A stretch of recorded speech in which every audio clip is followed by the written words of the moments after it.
এটা আসলে আপনারা নিজেরাও প্রত্যক্ষ করেছেন। সারাদিন আমাদের আইন শৃঙ্খলা বাহিনী নিজেরা মাইর খেয়েও জানমাল নিরাপত্তা দেওয়ার জন্য সর্বোচ্চ সচেষ্ট চেষ্টা করেছে। আমাদের কিন্তু পর্যাপ্ত পরিমাণ ফোর্স ছিল। আমাদের প্রায় ৩,০০০ অধিক পুলিশ আমাদের কাজ করেছে, এপিসি কাজ করেছে, র্যাব কাজ করেছে, আমাদের বিজিবি ৫ প্লাটুন কাজ করেছে। কিন্তু আমরা চাচ্ছিলাম যে মানুষের যাতে জানমালের ক্ষতি না হয় এবং যারাই হোক না কেন, যেই হোক না কেন, কোনো মানুষ যাতে হতাহতের ঘটনা না ঘটে, সেই জন্য কিন্তু পুলিশ এবং অন্যান্য আইন শৃঙ্খলা বাহিনী যথেষ্ট ধৈর্যের পরিচয় দিয়ে আমাদের ইতিমধ্যে আমাদের পুলিশ প্রায় ২৪ জনের মতো আহত অবস্থায় আছে। আপনারা জানেন যে পুলিশের উপর আক্রমণ করার পরেও কিন্তু পুলিশ যথেষ্ট ধৈর্যের পরিচয় দিয়ে নিয়ন্ত্রণ করার চেষ্টা করেছে। আমাদের এসিল্যান্ড অফিস, আমাদের থানা আক্রমণ করেছে। এসিল্যান্ড অফিস আপনারা দেখছেন যে এসিল্যান্ড অফিসে ভাঙচুর করেছে।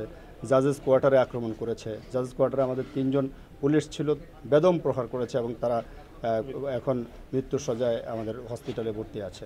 তো আমরা কিন্তু তারপরও আমরা চেষ্টা করছি যে যাতে করে কোনো ধরনের হতাহতের ঘটনা না ঘটে এবং কোনো ধরনের মানুষ যাতে ক্যাজুয়ালিটি না হয়, এইটা মাছ ক্যাজুয়ালিটি যাতে না হয়, সেটা আমরা চেষ্টা করেছি।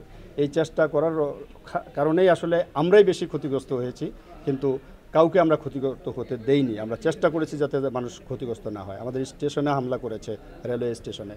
এখন আমরা সরকারি সম্পত্তি যেগুলো আছে এগুলোকে আমরা চেষ্টা করছি এবং পাশাপাশি জনগণের জানমাল যাতে নিরাপদ থাকে সেই জন্য আমাদের আইন শৃঙ্খলা বাহিনী যথেষ্ট চেষ্টা করে যাচ্ছে এবং চেষ্টা করব। বিষয়টা হলো যে আমাদের কোমলমতি শিক্ষার্থীরা যে বিষয়ে আন্দোলন করছেন সেই বিষয় নিয়ে সরকার কিন্তু অত্যন্ত কনসার্ন এবং আজকে মাননীয় আইনমন্ত্রী স্যার বক্তব্য দিয়েছেন, স্টেটমেন্ট দিয়েছেন। সরকারের তরফ থেকে মাননীয় প্রধানমন্ত্রীও স্টেটমেন্ট দিয়েছেন। আমি মনে করি যে কোমলমতি শিক্ষার্থীদের যে বিষয়টা, এই বিষয়ে কিন্তু সরকার অত্যন্ত সচেষ্ট আছেন।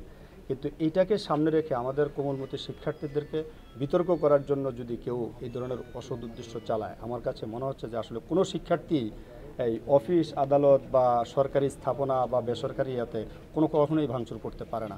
এটা আসলে কোনো শিক্ষার্থী এটা করবে না, কারণ তারা কোমলমতি শিক্ষার্থী, তারা অত্যন্ত সুশৃঙ্খল, এটা আমরা দেখতে পেয়েছি। কিন্তু এদের ভিতরে তাদেরকে বিতর্কিত করার জন্য কারা আছে, যারা এই ধরনের কাজ করেছে, সেটা অবশ্যই আমরা আইন শৃঙ্খলা বাহিনী প্রত্যক্ষ করেছে, আপনারা প্রত্যক্ষ করেছেন।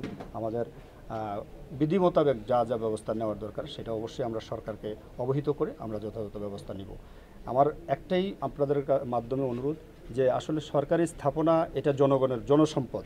এসিল্যান্ড অফিস জনসম্পদ, থানা জনসম্পদ, থানা নিরাপত্তা দিয়ে থাকে পুরো শহরের। আমাদের এসিল্যান্ড অফিসের সকল রেকর্ড আপনাদের এখানে।